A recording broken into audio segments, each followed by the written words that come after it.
Oke, selamat pagi Bapak Ibu semuanya.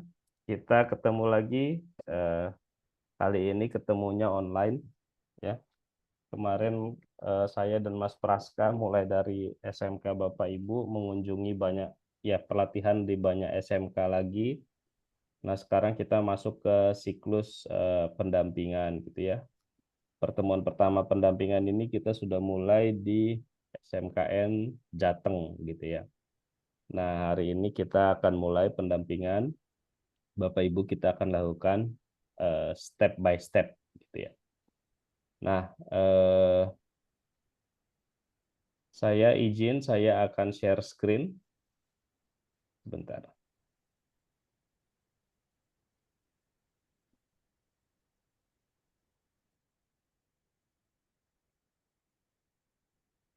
Saya akan share screen materinya. Sedikit saja materinya karena nanti lebih banyak action gitu Bapak Ibu. Apakah bisa dilihat semuanya Bapak Ibu? Terlihat dengan Jelas, baik Pak. ya? Jelas ya? Bisa, bisa. Oke, nah ya kita akan mulai hari ini pendampingan pertama.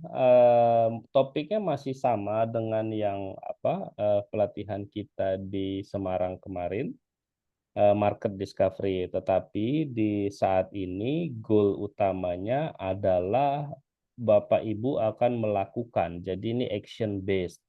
Jadi apa yang kita lakukan hari ini eh, sebentar saja, mungkin cuma 1 jam, tetapi saya berharap ini dilakukan gitu, karena nanti di akhir akan ada semacam panduan action. Saya tidak mau menyebutnya tugas gitu ya, karena pada dasarnya ini bukan tugas lah, tapi ini panduan action supaya kita bergerak, Teva kita bergerak step by step, kurang lebih gitu. Nah, ini tahap pendampingan kurang lebih seperti ini, Bapak Ibu.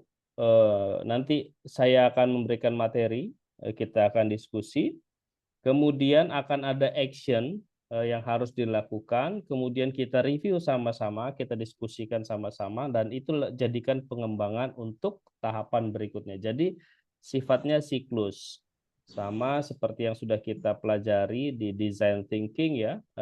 Jadi karena dia sifatnya siklus, dia iteratif. Ketika kita menemukan sesuatu, kita belajar sesuatu, ketika kita action, kita harus memperbaikinya. Bisa jadi misalnya, Pak, kami akan membuat roti A gitu ya, tetapi saat kami action, ternyata yang diminati itu B. Jadi jangan ragu-ragu untuk menggeser dari A ke B. Kenapa? Karena kita akan selalu market based, selalu berorientasi pada customer, kurang lebih gitu. Nah, Bapak Ibu, nanti kalau ada pertanyaan silahkan ya. Pertanyaannya boleh tentang Teva, boleh tentang bisnisnya masing-masing ya. Tetapi actionnya itu semuanya tentang Teva. Bapak Ibu yang punya bisnis juga saya sangat merekomendasikan Bapak Ibu untuk melakukan juga secara personal. Kenapa? Karena ini akan sangat relevan dengan segala bisnis. Jadi Bapak Ibu akan mendapatkan benefit juga kalau melakukannya secara bisnis, akan mendapatkan benefitnya di bisnis masing-masing. Kurang lebih begitu. Nah, nomor satu yang harus kita lakukan adalah tentukan target sementara. Kenapa saya bilang sementara? Karena saya mau mengatakan bahwa target yang kita asumsikan di awal itu bisa jadi salah, ya. Jadi jangan pernah berpikir saya menargetkan A, kemudian tidak boleh berganti. Oh, no, no, no. Ini dalam bisnis itu semua hal boleh berganti. Jadi boleh kita menentukan target pasar sementara, tetapi dengan segera kita melakukan market discovery dan boleh berganti. Ya. Nah, target yang bagus itu seperti apa sih? Ya, target yang bagus itu idealnya spesifik, atau gak usah besar-besar ya, spesifik, kemudian pasarnya itu sempit saja dulu ya, karena biasanya kalau produk-produk non produk apa ya, produk pokok seperti beras, air gitu, biasanya memang persaingannya sangat ketat hingga kita nggak bisa menyasar semua. Tadi Mas Praska mengatakan Bapak Ibu punya ide untuk roti sehat. Saya rasa itu target yang bagus, ya. Jadi mungkin nanti kita punya satu dua brand gitu ya, atau punya satu brand satu dua jenis roti yang spesifik. Jadi Bapak Ibu positioningnya bisa sangat jelas. Kalau Bapak Ibu mau tidak spesifik gitu, menjual apa? Menjual roti. Roti apa? Roti seperti roti-roti yang lain akan sangat sulit karena Bapak Ibu akan bersaing sama bread talk, akan bersaing sama roti-roti yang lain gitu ya, yang sejenis itu.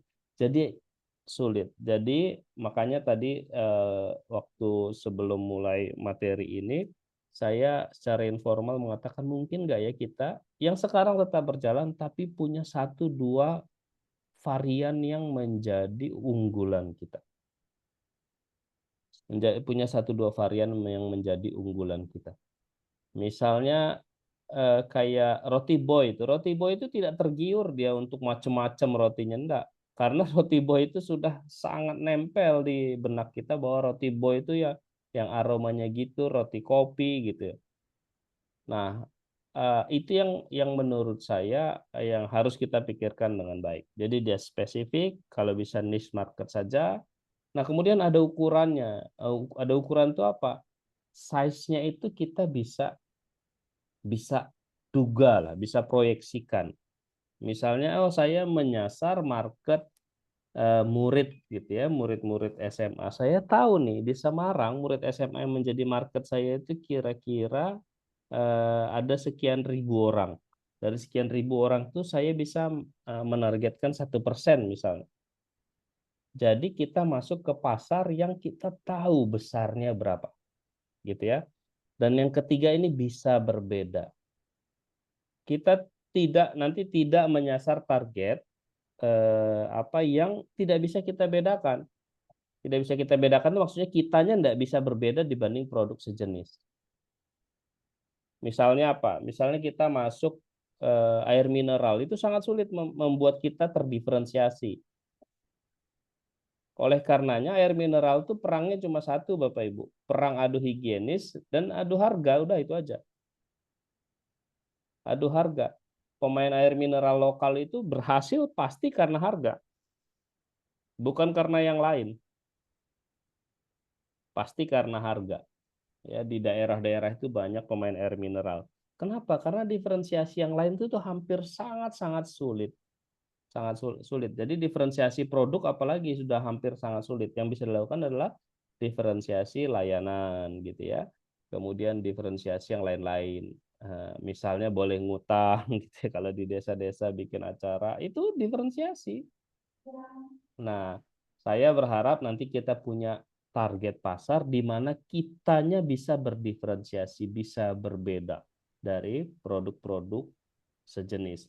Misalnya dalam hal ini adalah eh, apa cookies atau pastry. Bapak Ibu, kalau Bapak Ibu menjadi satu-satunya, katakanlah menjadi pemain yang sangat dikenal dengan kue ulang tahun anak, gitu ya, yang bisa bikin bentuk apapun, gitu. Itu kerennya bukan main. Kerennya bukan main. Jadi kita punya positioning yang kuat. Nanti produk yang lain gimana, Pak? Produk yang lain boleh nempel dengan produk itu. Karena kita punya satu brand yang kuat, punya satu varian yang kuat, yang lain nempel.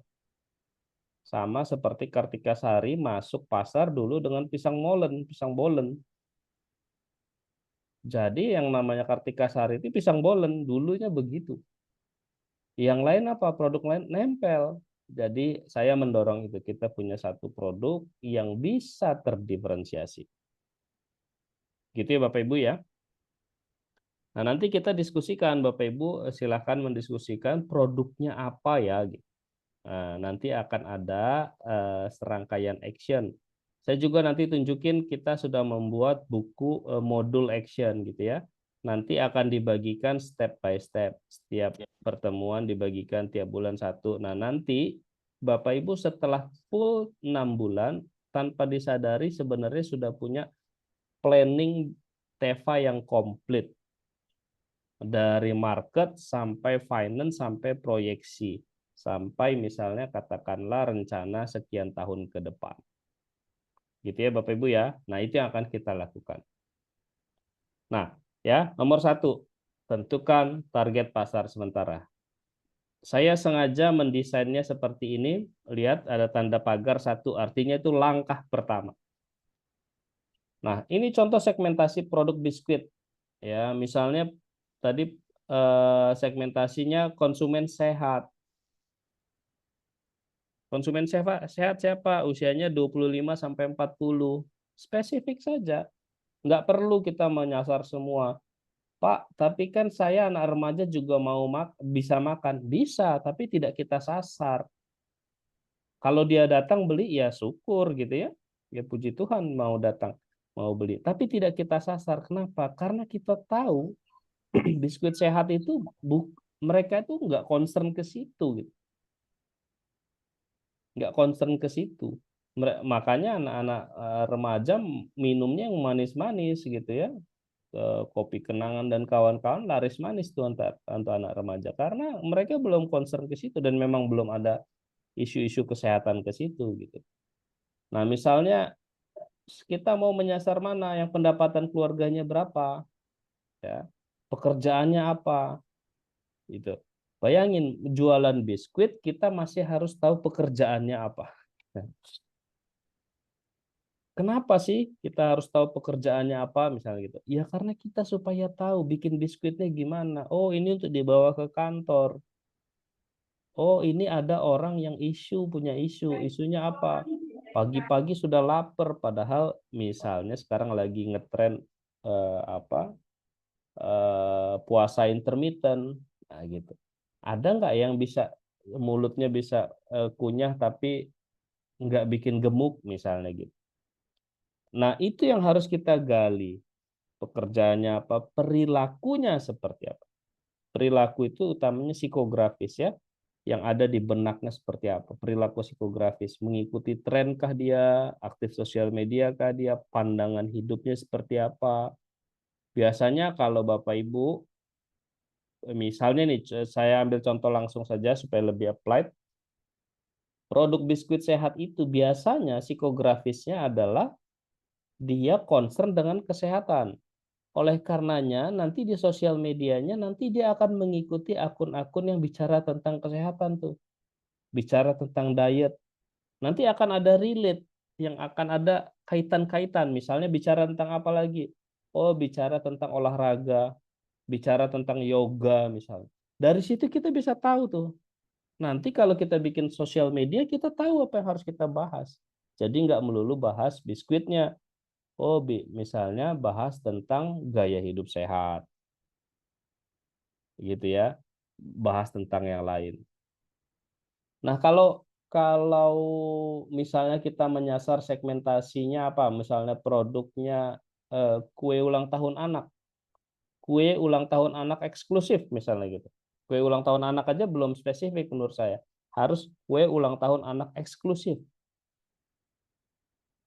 Nah, bagaimana siapa yang kita sasar? Tentu orang tua yang misalnya anak itu yang kalau pakai kue ulang tahun yang aneh-aneh itu misalnya sampai dengan 5 tahun atau maksimum ya 5-6 tahun lah maksimum. Berarti orang tuanya usia berapa? Orang tuanya usia misalnya 25 sampai 35 gitu. Gitu ya. Nah, hal-hal seperti itu harus kita dalami. Lalu ada lokasinya di mana, apakah dia offline, apakah online. Nah, ini contoh segmentasi. Tapi saya mau menekankan segmentasi yang utama Bapak Ibu hari gini yang paling relevan adalah segmentasi psikografis. Jadi yang perilakunya, kita mau menyasar orang dengan perilaku apa. Bapak Ibu kalau saya tanya, roti Bapak Ibu paling cocok untuk orang dengan perilaku yang seperti apa? Ada yang mau jawab? Silakan. Atau kafe Bapak Ibu paling cocok dengan orang perilakunya seperti apa? Atau dengan konsumen perilakunya seperti apa? Silakan kalau ada yang mau jawab.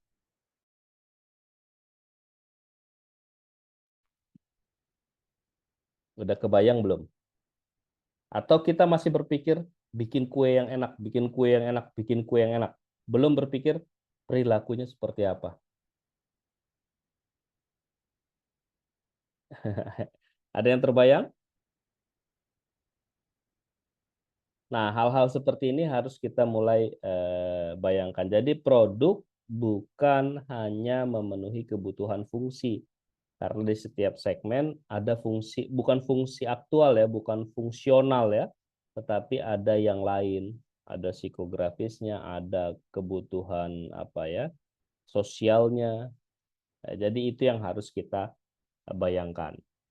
Termasuk kebutuhan afeksi, misalnya kalau kita mau menyasar segmen ibu muda atau orang tua muda untuk kue ulang tahun anak, itu kan kebutuhan afeksi, kebutuhan menyayangi anak. Nah, itu harus kita bisa kita pahami dengan baik. Nah, langkah kedua empati ini sudah kita bahas juga. Bagaimana perilaku pelanggan, siapa pengambil keputusan, ya, siapa pengambil keputusan. Kalau sehat, siapa pengambil keputusan? Kalau dalam keluarga, siapa yang misalnya kita jual biskuit sehat, siapa yang memutuskan dalam keluarga? Kalau misalnya ulang tahun anak, siapa yang memutuskan kue ulang tahun anak? Biasanya ibunya, ya. Nah, berarti segmentasi kita spesifik saja menyasar ibunya, gitu. Lalu lakukan ngobrol. Lalu berikutnya apa? Identifikasi permasalahan, kesulitan, keluhan, dan harapan. Ya, masalah, kesulitan, keluhan, dan harapan. Nah, saya tidak tidak ingin merekomendasikan bahwa yang kita lakukan idealnya adalah interview. No, no, no. Interview apalagi dengan kuesioner. Wah, saya paling nggak happy itu dengan kuesioner. Kecuali Bapak Ibu mau bicara tentang produk yang mass, yang untuk misalnya public transport, untuk kereta api, nah itu boleh kuesioner. Itu pun idealnya ada sekian, misalnya ada 100 orang yang diajak ngobrol atau FGD gitu ya. Nah, jadi Bapak Ibu nanti actionnya adalah Bapak Ibu masing-masing mulai ngobrol dengan segmentasinya, dengan target pasarnya, tentang permasalahannya apa, kesulitannya apa, keluhan, dan harapan. Lalu bagaimana proses menentukan pilihan dan siapa yang mempengaruhi?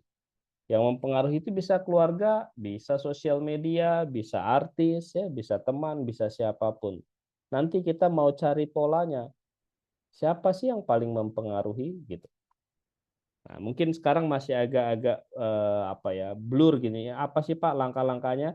Tapi nanti kita akan berikan buku panduannya. Nanti akan saya jelaskan juga. Berikutnya adalah menggali perilaku pelanggan. Eh, Bagaimana kesehariannya? Ingat ya, kesehariannya pun harus digali ya.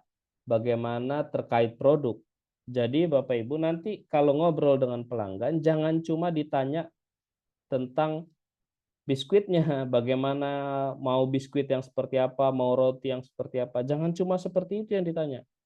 Ditanya sehari-hari kalau buka Instagram, channel siapa, Instagramnya siapa yang paling dilihat. Kalau buka short, buka reels, reelsnya siapa yang dibuka gitu. Supaya kita bisa tahu, oh paling banyak buka reelsnya si A. Oh si A ini gaya reelsnya itu seperti ini. Gitu ya. Lalu apa kesulitan atau keluhan pelanggan terkait produk yang sejenis? Jadi bukan tentang produk kita, tapi tentang produk sejenis, termasuk di dalamnya produk kita. Kenapa produk sejenis? Karena kita mau memasuki industri yang sama. Jadi kalau kita mau menyasar target orang yang beli roti, jangan ditanya apa kurangnya roti kami. Enggak. Yang ditanya apa apa Anda itu waktu beli roti apa masalahnya? Roti apa? Roti apapun gitu. Apa masalahnya? Oh, saya punya masalah dengan misalnya terlalu manis atau saya punya masalah dengan rasanya atau saya punya masalah dengan bentuknya. Kenapa bentuk kok roti saya bisa selalu beli untuk anak saya? Anak saya susah makan misalnya gitu. Dan seterusnya dan seterusnya. Nah, jadi mulai dipetakan nih. Oh, dari misalnya nanti ngobrol, sudah Bapak Ibu ngobrol nih, kalau ada 30 orang, masing-masing ngobrol dengan 3, kita sudah punya 100 pola Bapak Ibu. Nanti kita bisa kerucutkan menjadi beberapa pola besar gitu ya. Misalnya nanti akan ada untuk yang menyasar anak-anak. Apa masalahnya dengan anak-anak? Oh, anak saya itu kalau makan roti susah. Atau oh, anak saya itu seneng banget makan roti, tapi roti yang ada semuanya manis-manis. Nggak baik untuk anak saya. Saya mau roti yang sehat misalnya untuk anak. Atau anak saya itu apa? eh kurang gemuk gitu ya. Saya mau roti yang gemuk, bikin gemuk gitu ya. Atau seperti apa? Jadi banyak hal yang bisa dilakukan hanya dengan mengelompokkan. Nanti kalau Bapak Ibu sudah katakanlah masing-masing ngobrol dengan 3 orang, kemudian kita kelompokkan, kita akan ketemu kelompok-kelompok, misalnya menjadi 10 kelompok besar atau 10 segmentasi besar. Nanti kita sudah tahu petanya nih. Ada segmentasi orang tua misalnya untuk anak, ada segmentasi oleh-oleh, ada segmentasi sarapan gitu ya. Ini fungsi dulu semuanya. Ada segmentasi nongkrong. Nah, kita mau menyasar yang mana? Nanti kita bisa gali. Oh, kita menyasar segmentasi misalnya ini deh, segmentasi yang roti untuk anak-anak deh. Kenapa? Karena belum ada pesaingnya. Tahu dari mana? Nanti ada slide-slide berikutnya saya akan berikan. Mana yang menjadi prioritas kita nih? Ini nih untuk anak ini penting, tapi yang belum ada konsumen atau produk yang menserve menyediakan. Nah, itu menjadi pasar yang besar bagi kita. Ya. Jadi tanyakan hal-hal ini Bapak Ibu, bagaimana keseharian pelanggan terkait produk, apa kesulitan atau keluhan pelanggan terkait produk sejenis, apa harapannya, siapa atau apa yang paling mempengaruhi. Kalau ada Instagram, Instagramnya siapa, kemudian apa masukan pelanggan. Karena kalau pelanggan kasih masukan, biasanya itu harapan dia. Gitu, biasanya itu harapan dia. Ada pertanyaan Bapak Ibu sejauh ini? Kalau ada pertanyaan langsung saja ya. Nah, ini kemarin kita sudah diskusikan. Misalnya ini cookies sehat. Misalnya. Kita akan, Bapak Ibu, nanti satu Teva akan membuat satu persona. Satu minimal satu. Bisa 3 lah. Maksimum 3. 1 sampai 3 persona. Siapa profil pelanggannya? Dikasih nama orangnya. Ini misal saya kasih contoh Susi. Gitu ya. Susi ini siapa? Susi ini wanita yang bekerja. Wanita yang bekerja dan concern terhadap kesehatan, tetapi dia mau ngemil waktu kerja, gitu ya. Apa kesulitannya sekarang? Cemilan biskuit yang ada sekarang itu bikin kalorinya terlalu tinggi. Dia selalu berasumsi kalau kalorinya tinggi membuat gemuk, gitu ya. Kemudian tapi apa brand pilihan sekarang? Brand pilihan sekarang misalnya ada cookies Tropicana atau cookies apa, tapi masih terlalu mahal atau rasanya kurang enak gitu ya. Jadi apa yang dilakukan Susi? Ya sudah, karena itu pasrah saja gitu. Jadi dia tetap beli Tropicana, cookies Tropicana gitu. Tapi dia butuh apa? Butuh cookies dengan varian rasa yang lebih banyak karena bosen makan coklat lagi gitu. Dia butuh varian rasa yang lebih banyak. Dan dia itu butuhnya apa? Butuhnya misalnya yang terkendali karena dia di kantor kalau bawa satu stoples habis gitu ya. Ujung-ujungnya terlalu banyak juga. Oh, dia butuhnya yang terkendali. Artinya kita kasih kemasan kecil gitu ya. Apa hal yang mempengaruhinya? Oh, dia sangat aktif di Instagram gitu. Nah, hal-hal seperti itu digali hingga nanti kita tahu nih, pelanggan kita ini yang seperti apa. Nanti Bapak Ibu, setelah Bapak Ibu membuat value proposition, Bapak Ibu akan harus meng-cross check dengan persona pelanggan. Ya, target Bapak Ibu. Harus meng-cross check. Cocok nggak ya? Ini cocok nggak ya? Ini cocok nggak ya? Ini cocok nggak ya? Gitu.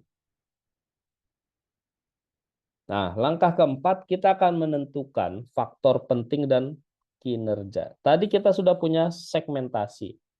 Lalu kita sudah ngobrol dengan mereka ya. Setelah ngobrol, apa sih tujuan ngobrol itu? Tujuan ngobrol itu kita mau menentukan apa saja nih yang menjadi hal-hal yang penting bagi konsumen. Setelah ngobrol kita tahu, oh bagi konsumen itu yang penting rasa. Oh yang penting itu kalorinya misalnya. Bagi si A itu yang penting kalorinya. Oh bagi si B itu kemasan yang simple. Kita buat misalnya ada 6 faktor penting atau 10 faktor penting gitu ya. Tapi kan nggak semua-semuanya mau kita selesaikan masalahnya. Jadi kita tidak perlu menyelesaikan semua masalah. Kita cukup menyelesaikan misalnya 3 masalah utama yang paling signifikan. Atau istilahnya Pareto-nya kita ambil ya. Jadi dengan menyelesaikan 3 masalah utama itu 80% konsumen, 80% kesulitan konsumen, yang paling signifikan sudah selesai. Nah, Bapak Ibu nanti tentukan ini tingkat kepentingan sama tingkat kepuasan terhadap produk di pasaran. Jadi gini, setelah kita tahu,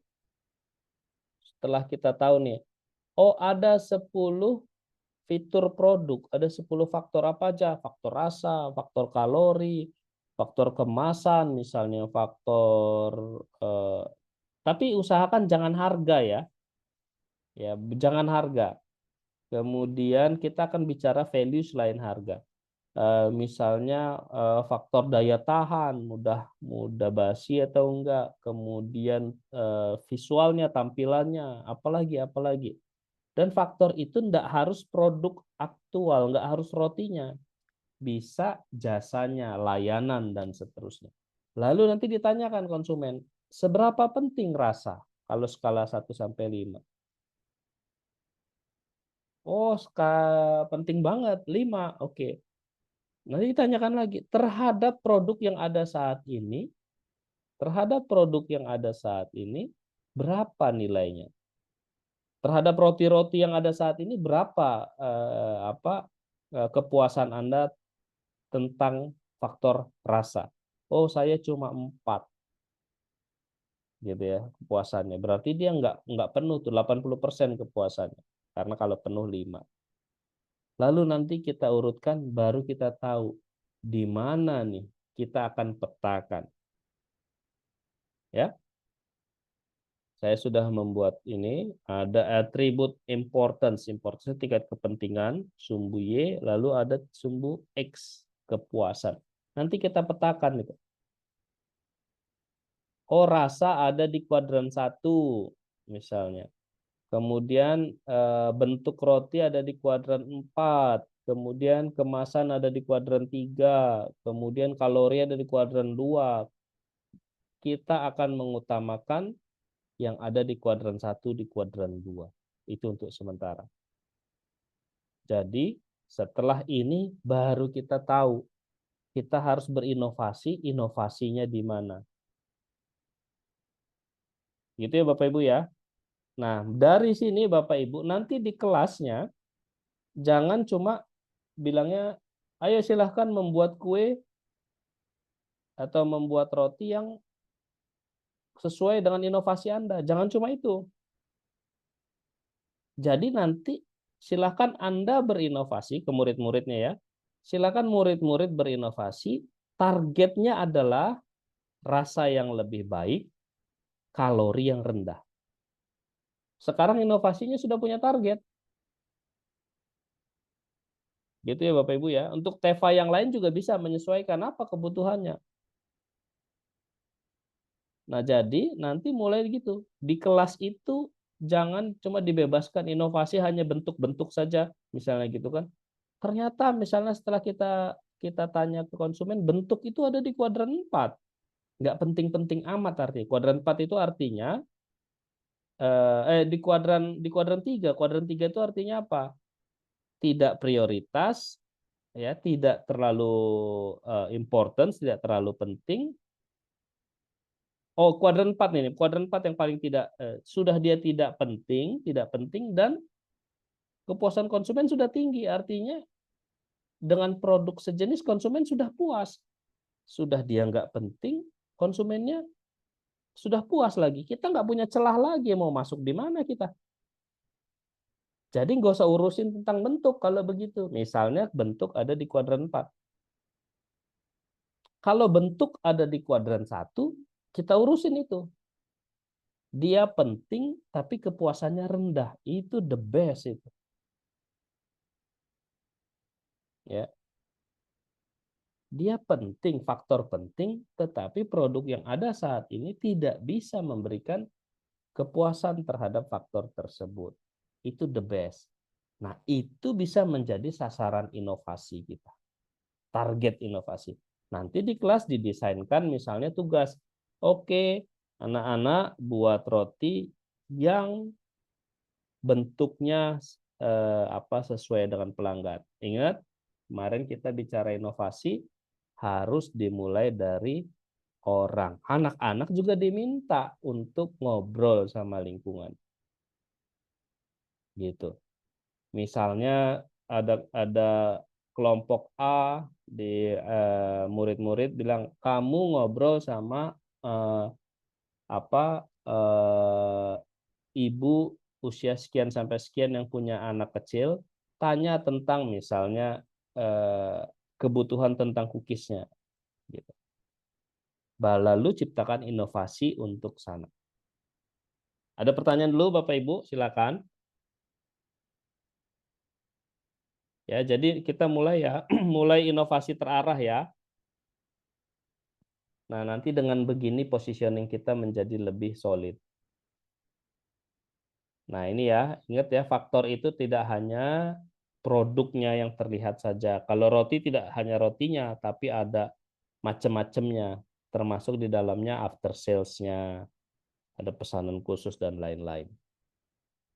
Oke, kita harus membuat inovasi produk dan kita buat ketika kita berinovasi juga bukan hanya produknya, bisa jadi pengantarannya.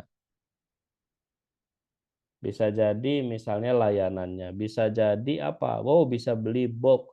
Oh, bisa jadi apa? Bisa pesanan khusus. Pesanan khusus itu apa? Ukurannya dikecilin, harganya dimurahin, gitu kan? Kalau untuk acara besar gitu. Bisa jadi misalnya special edition, spesial Paskah. Apa spesial Paskah? Di dalamnya dikasih ayat. Gitu kan? Sekarang sudah banyak tuh cookies kayak gitu ya dibuka ada ayat Alkitabnya. Itu kan menjadi spesial. Ada berapa gereja di Semarang coba bayangin.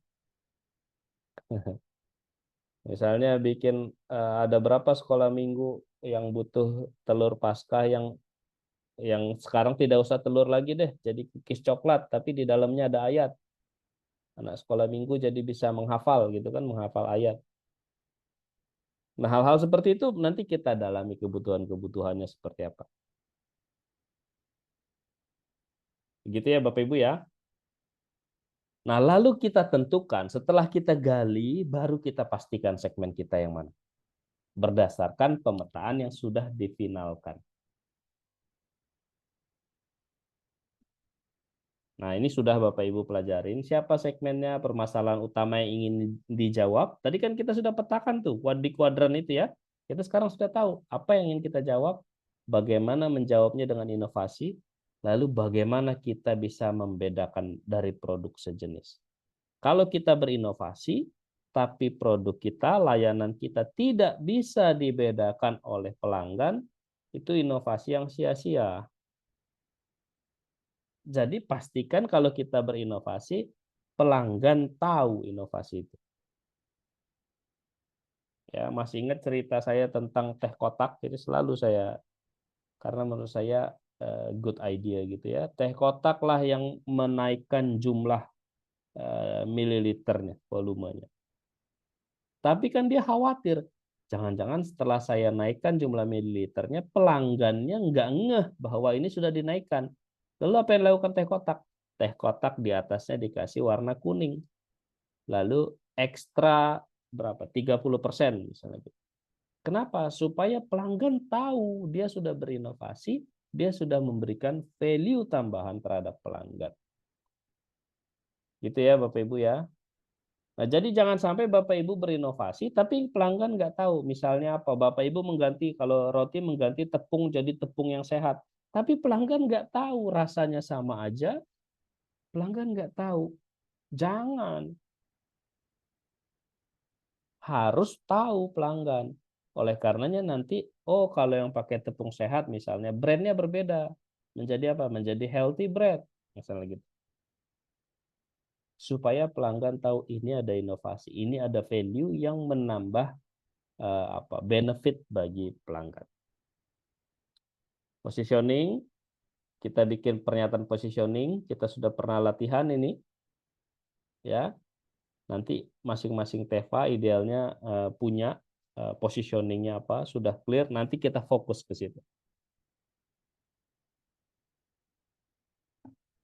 Ya, ada pertanyaan? Nah, lalu kita uji.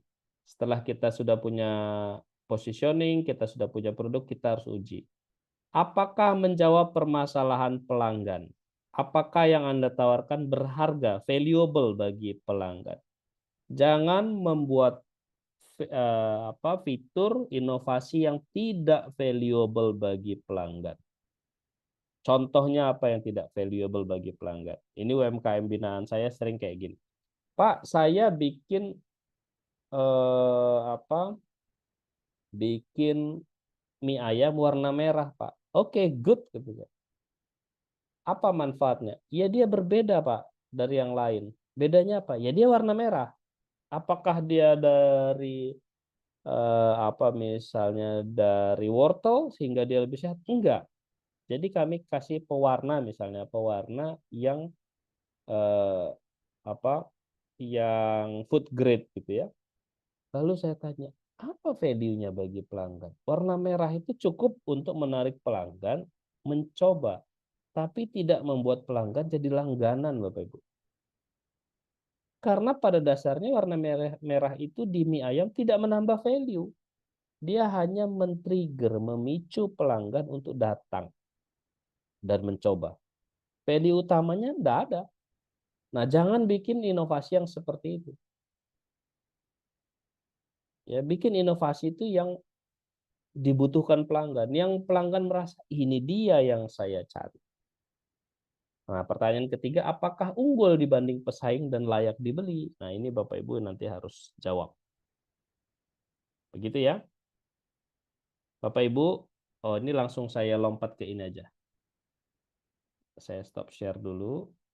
Saya akan tunjukkan modul pendampingan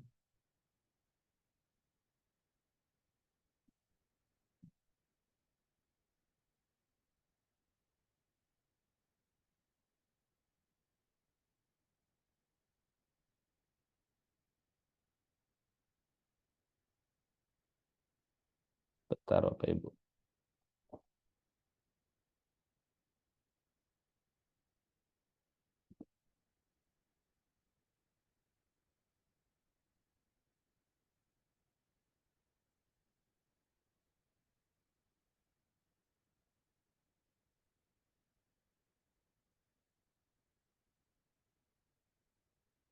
Apakah terlihat dengan baik Bapak Ibu? Terlihat ya. Nah, ini saya sudah buatkan Teva Action Book, Bu. Jadi ini specialized for Teva ya, jadi dibuat khusus untuk Teva. Sengaja saya buat warnanya warna-warni yang norak gitu ya. Supaya apa? Supaya nabrak sana sini Bapak Ibu. Nabrak sana sini itu artinya eh, apa? Bebas kreativitasnya jangan terkungkung. Jadi boleh melakukan apapun. Nah, ini yang harus Bapak Ibu lakukan. Ada action 1. Action 1 adalah segmentasi. Tentukan untuk sementara siapa segmen yang ditarget. Segmentasi ini bisa berubah setelah proses market discovery dilakukan. Gitu ya. Ini action 1. Jangan kita membuat bisnis tapi kita nggak tahu siapa yang kita sasar. Harus human centric. Saya balik lagi. Harus human centric. Actionnya tentukan segmentasi. Action 2 ada problem definition. Tadi kita sudah lakukan ya, lakukan interview. Saya rekomendasi masing-masing dari TVA masing-masing, katakanlah satu orang, misalnya dialokasikan ada 30 orang, masing-masing ngobrol dengan 3 orang atau berapa orang gitu. Tapi idealnya minimal 10 orang lah setiap TVA ya. Ngobrol. Tuliskan poin-poin interview di kotak berikut ya. Kesulitan, hambatan, keluhannya apa? Poin-poin. Tuliskan saja semua. Oh, dia ini. Kebutuhan dan harapan terkait produk sejenis apa? Tuliskan semua. Kemudian perilaku keseharian dan perilaku terkait pemilihan produk sejenis seperti apa? Oh, mereka sehari-harinya seperti ini, orang kantoran, dan seterusnya, dan seterusnya. Kira-kira terkait dengan produk kita. Kenapa kita harus lakukan perilaku? Karena pada akhirnya kita akan mendekati konsumen kita sejalan dengan perilakunya, sejalan dengan kebiasaannya. Action 3, bikin persona pelanggan. Ini sudah kita pelajari waktu materi. Kasih ilustrasi fotonya. Boleh maksimum 3 deh ya, membentuk maksimal 3 persona pelanggan. Ya, kasih ilustrasi foto ya Bapak Ibu ya, supaya waktu kita menyasar segmen kita tidak menyasar hal yang abstrak, pelanggan yang abstrak. Kasih namanya siapa, supaya apa? Supaya kita tahu kita itu sedang menyasar manusia, kita itu sedang menyasar teman kita itu sedang menyasar saudara kita sedang menyasar konsumen yang adalah human, gitu ya. Bikin ilustrasi foto produk supaya engage sama kita. Nah, kemudian nomor 4-nya baru kita lakukan apa? Kita sedang mau mengerucutkan fitur utama yang akan dianggap penting itu apa? Kemudian ini ya, faktornya apa? Misalnya rasa, tingkat kepentingannya berapa, tingkat kepuasannya berapa, dia ada di kuadran berapa. Kuadran 1 dan kuadran 2 akan menjadi fitur prioritas. Kuadrannya nanti saya lupa di sini, seharusnya saya tambahkan, nanti kuadrannya silakan digambarkan. Jadi kita tahu yang akan kita jadi prioritas adalah kuadran 1 dan kuadran 2. Artinya apa? Dia penting bagi pelanggan, yang paling kita sasar, dia penting bagi pelanggan, tetapi tidak ada produk sejenis yang melayani kepentingan tersebut. Itu yang kita sasar pertama. Yang kedua, dia penting, tapi konsumen juga sudah puas. Tidak apa-apa, kita masih bisa fight di situ. Yang the best adalah dia penting, tapi konsumen tidak puas dengan produk yang ada saat ini. Itu action 4. Action 5, kita lakukan inovasi. Tentukan 3 fitur utama yang menjadi prioritas. Tadi kan sudah di kuadran 1 ya. Lalu kita akan buat 3 fitur utama. Roti kami adalah roti yang A, B, C fiturnya. Roti yang sehat, roti yang apa. Atau roti yang tahan lama, atau yang apa? Roti yang rendah kalori, roti yang apa, roti apa. Jelaskan mengapa Anda milih fitur tersebut. Nah, lalu setelah kita membuat 3 fitur utama, tetap diuji. Kita bikin checklist. Apakah value-nya signifikan? Apakah menjawab kebutuhan pelanggan? Apakah berbeda dari produk sejenis? Apakah sulit ditiru? Ya, di checklist. Itu ya, di sini checklist keunggulan fitur. Kalau dia tidak 3 yang di checklist, berarti dia belum unggul. Cari lagi fiturnya. Jadi saya mau unggulnya itu betul-betul unggul. Ada 4 ini yang harus di-cover. Valuable, menjawab kebutuhan pelanggan, berbeda dari produk sejenis, dia sulit ditiru. Lalu kita buat positioningnya. Setelah kita tahu kita melayani siapa, menarget siapa, produk kita seperti apa, kita buat positioningnya. Positioning statement sudah ada, kita pelajarin, lalu kita buat prototipe-nya. Kalau tidak bisa dilakukan langsung, kita buat visualnya. Gambar tangan juga enggak apa-apa. Produk contoh, gambar, skema. Ingat ya, design thinking idealnya dia visual. Nah, kurang lebih seperti itu. Nanti action book-nya ini akan saya berikan Bapak Ibu. Ini pertemuan 1. Pertemuan 2 nanti ada action book lagi, pertemuan 3 ada action book lagi, sampai pertemuan 6 ada action book. Setelah full 6 pertemuan, saya berharap Bapak Ibu sebenarnya sudah melakukan banyak hal. Dan saya cukup yakin kalau ini dilakukan akan ada perubahan yang signifikan bagi Teva. Ada pertanyaan Bapak Ibu? Silakan. Nanti diisi ya Bapak Ibu ya. 2 minggu lagi saya nanti akan share di Google Classroom-nya. Silakan Bapak Ibu submit buku ini yang disubmit. Nanti kita akan diskusikan lagi. Ini boleh direvisi. Ya, mohon ini jangan dianggap sebagai PR Bapak Ibu. Tapi ini saya berharap ini menjadi value lah untuk semua. Nanti kalau Bapak Ibu buka bisnis juga ini bisa menjadi acuan yang menurut saya valuable gitu ya. Kalau ada pertanyaan silakan. Pak Jo izin bertanya Pak Jo. Silakan Bu. Tadi terkait menggali apa yang dibutuhkan oleh konsumen ya, itu kan tadi Pak Jo kan menyarankan dengan kita ngobrol dengan konsumen yang datang, misalnya konsumen Teva yang datang itu kita ajak ngobrol, itu kebutuhannya dengan kualitas produk, atau itu bagaimana. Nah misalnya itu cukup dengan 1 pelanggan saja, ataukah itu bisa dilakukan dengan banyak pelanggan, kemudian kita menggunakan semacam angket atau kuesioner gitu Pak Jo. Ya. Demikian, terima kasih. Jadi pertama, tidak hanya dengan konsumen yang datang Bapak Ibu. Justru lebih penting konsumen yang nggak datang juga. Kenapa? Kalau sudah datang, dia sudah menjadi market kita. Apalagi sudah langganan. Berarti kita sudah menyelesaikan masalahnya. Justru yang belum datang tapi masuk segmentasi kita. Misalnya segmentasi kita misalnya SMA, anak SMA, bla bla bla dengan income sekian gitulah ya. Yang di luar itu juga idealnya punya tetangga diajak ngobrol. Dan saya tidak merekomendasikan pakai angket atau kuesioner. Kenapa? Karena kuesioner itu membatasi kita. Makanya saya selalu mengatakannya ngobrol. Ngobrol itu ngalor ngidul aja Bapak Ibu. Tapi ngalor ngidul bisa menjawab ini nih. Kurang lebih gitu ya. Ngobrol.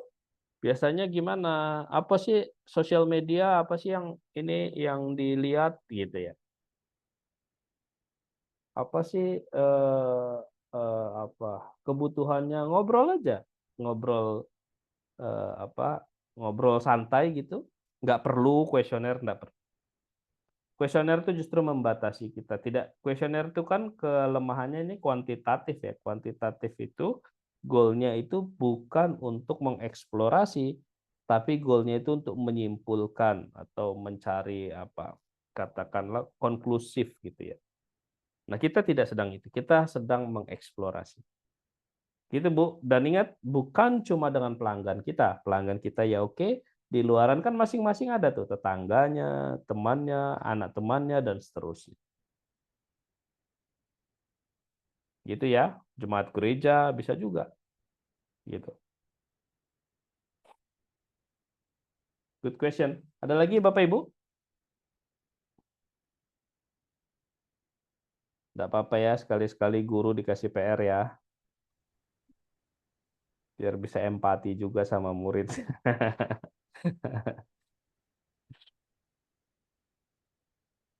Saya juga sering kok dikasih PR sama Mas Praska.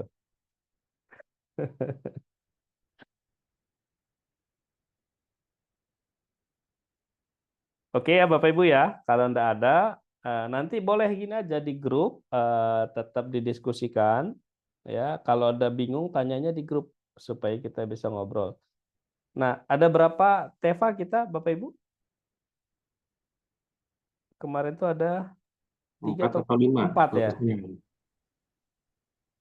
Nah, mungkin masing-masing Teva eh, menunjuk, sudah ada ketua Tevanya ya, Bu ya? Biasanya itu dikoordinir oleh kaprodinya. Oke, kalau gitu saya ini belajar dari pendampingan kita yang lama nih. Kalau tidak ada PIC-nya, nanti saling tunggu-tungguan, mau ngerjain tapi enggan gitu kan, ujung-ujungnya nggak dikerjain. Jadi nanti masing-masing kaprodi mungkin ya menjadi PIC untuk memastikan ini selesai.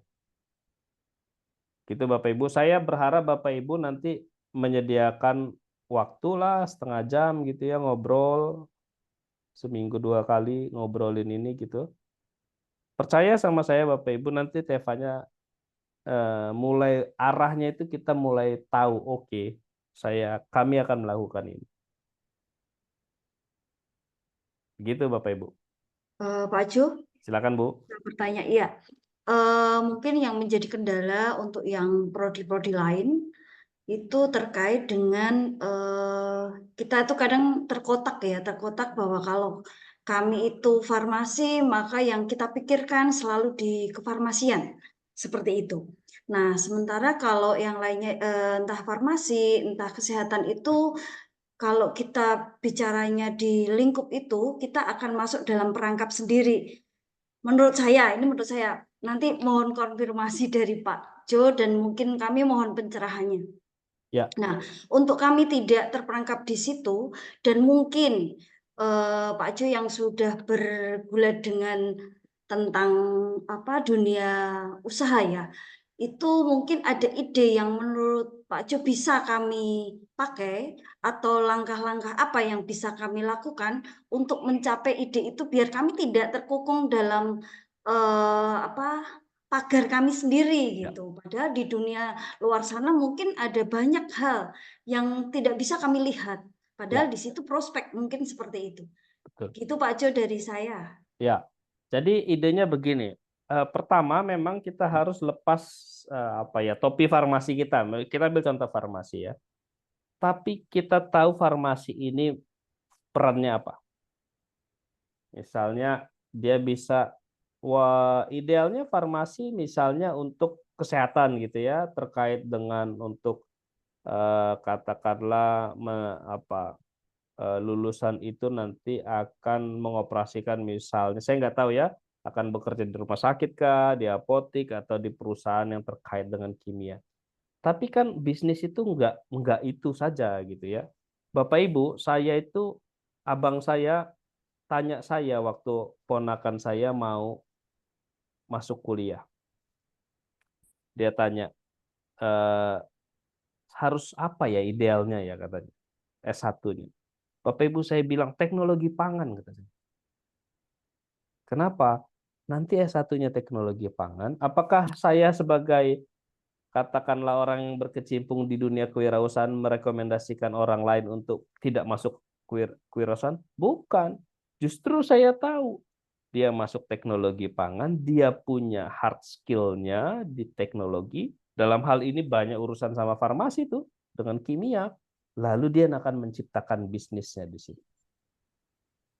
Nah, gimana caranya Bapak Ibu yang katakanlah di farmasi, supaya clear sampel,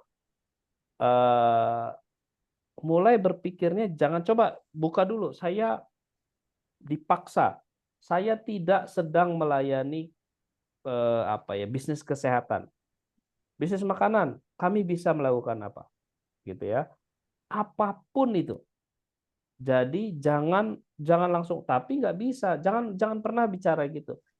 Jadi mulai sekarang, mulai nanti pulang ke rumah, mulai lihat kanan kiri, ngelihat salon. Saya farmasi bisa support apa di salon?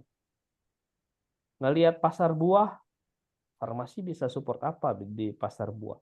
Ngelihat kafe, farmasi bisa support apa di kafe? Saya dalam 5 menit aja bisa menyediakan banyak sekali ide. Di buah, misalnya lihat pasar buah, apa yang dilakukan? Farmasi bisa membuat ini loh, misalnya lapisan lilin tertentu untuk membuat buah supaya tidak cepat busuk, misalnya gitu. Karena pembusukan itu dugaan saya adalah oksidasi. Oh, kami tutup. Oh, kami bisa bikin kemasan loh supaya apel itu tidak busuk. Atau kami bisa bikin food grade untuk apel supaya tidak coklat loh kalau sudah dipotong. Gitu ya, cairan food grade. Nah, hal-hal seperti itu terus. Di salon apa ya? Oh, salon ini seperti apa ya? Oh, misalnya bisa nggak ya kita buat lem eh, ini yang advance dulu ya, yang artinya sudah cukup besar dulu. Bisa nggak ya kita buat lem rambut hingga nanti bisa jadi suplai bulu mata di Purbalingga gitu ya? Kalau di apa di kafe bisa nggak ya rotinya itu nanti khusus untuk anak-anak kami fortifikasi, kami tambah vitamin A, kami tambah apa kek gitu ya. Melihat melihat nih sekarang potensi sekarang nih Bapak Ibu nih. Ini bisa, Bu. Duh, HP laptopku mati ya. untuk potensi sekarang nih misalnya ya. Pemerintah sekarang apa? Makan siang bergizi ya. Makan siang gratis itu ya. Makan siang bergizi gratis. Bapak Ibu bisa menjadi supplier itu. Dan farmasi bisa memastikan itu. Bisa dibayangkan nggak? Kita bisa membuat misalnya ini aja. Makan siang yang nutrisinya terukur dengan bahan pangan lokal. Misalnya apa? Oh, dengan daun kelor gitu. Tapi nutrisinya terukur karena saya cukup yakin pada akhirnya misalnya makan siang ini nanti program pemerintah ini dia mensyaratkan nutrisi karena goalnya kan stunting. Nah, farmasi bisa masuk di situ misalnya. Tapi memang kita harus memaksakan diri. Oke, coba saya lepas dulu topi farmasi yang pada umumnya. Saya mau pakai topi yang lain. Hari ini saya mau pakai topi kafe. Berikutnya saya mau pakai topi topi misalnya salon. Berikutnya saya mau topi bengkel. Gitu. Bengkel bisa nggak? Bisa Bapak Ibu. Itu oli-oli itu bisa nggak ya dibuat cairan khusus supaya kalau cuci tangan olinya cepat lepas. Itu juga farmasi kan kimia, saya rasa bisa. Saya nggak tahu, tapi saya rasa ada hal-hal yang bisa dilakukan. Lewat rumah, ada warung, ada apotek. Apotek mungkin sudah biasa. Ada misalnya warung Padang, ada macam-macam. Tapi kita harus berani melepas topi farmasi kita. Pakai topi yang lain, pakai topi yang lain. Hingga idenya itu menjadi lebih liar gitu ya. Nah, bukan berarti kita tidak menjalankan peran utama kita yang dimandatkan, misalnya untuk men-serve atau melayani industri kesehatan. Tapi kalau kita mau menciptakan bisnis, kita tidak boleh terpaku dengan satu hal. Gitu, Bu. Baik, Pak Yo, terima kasih. Ya. Nah, tapi yang bukan berarti yang lain juga ini ya. Kalau yang pastry dan kawan-kawan, lepas juga topi pastry-nya. Iya, lepas juga, pasang topi yang lain. Ya, itu saya menggunakan istilah topi itu karena ada buku namanya Six Thinking Hat ya. Jadi ketika kita pakai topi thinker, kita harus thinker. Kalau kita topi imajinasi harus imajinasi gitu ya. Topi itu artinya cara pikir kita harus berubah, cara pandang kita berubah, kita sedang berperan menjadi orang lain gitu. Nah, jadi setiap Teva supaya dia idenya bisa berkembang, lepas topinya, ganti topi. Gitu ya. Itu very good question, Bu, karena kita memang sering sekali terkungkung kalau setiap hari kita masak lemper, ide kita itu hanya seputaran lemper. Makanya saya juga kalau menulis buku, saya minta orang lain baca. Karena kalau saya yang baca lagi, pasti seputaran yang saya tulis saja. Saya minta orang lain, apa nih idenya, apa ya? Oh iya gitu. Banyak ngobrol. Mungkin juga perlu sekali-sekali cross, yang saya bilang kemarin, cross antar Teva itu ngobrol bareng deh. Atau bikin project bareng. Siapa tahu bisa banyak hal. Gitu, Bu. Ada lagi, Bapak Ibu? Good question.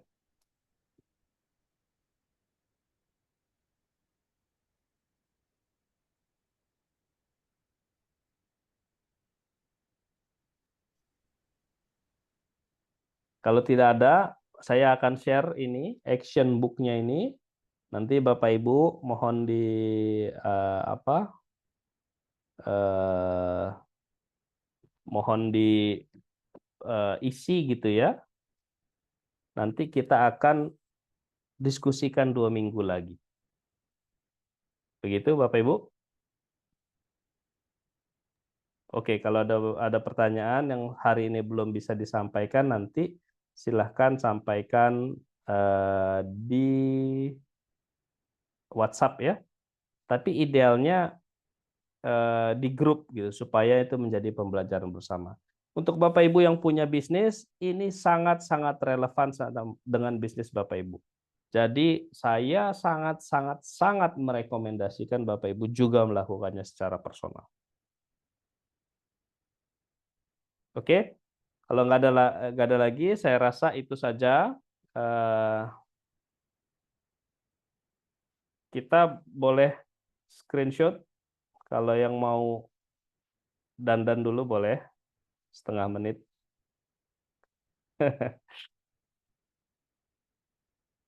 Oke? Oh, masih ada. Kita screenshot ya Bapak Ibu ya. 1, 2. Mas Praska, oh udah. 1, 2, 3. Terima kasih Bapak Ibu. Selamat pagi semuanya. Semoga bermanfaat. Tuhan berkati. Terima kasih Pak. Terima kasih. Terima kasih Pak Jonathan. Oh, terima Terima kasih kasih, Bu Agustin. Terima Ya, kasih. kasih. Oh, bagusnya Bapak datang ya. Ibu, Terima selamat kasih, Pak Agustin. pagi. Sama-sama. Oke, saya Mbak izin end Agustina, meeting. makasih Bu. Ya, Izin end meeting ya Bapak Ibu ya. Ya, makasih ya, Pak. terima kasih. Baik, sampai jumpa 2 minggu lagi Bapak Ibu. Ya, terima kasih. Kebetulan ini Gajah Mada mati lampu. Udah ada aliran listrik nih teman-teman. Oke, Ya, semoga terima cepat Bu. kasih. Ya. Ya.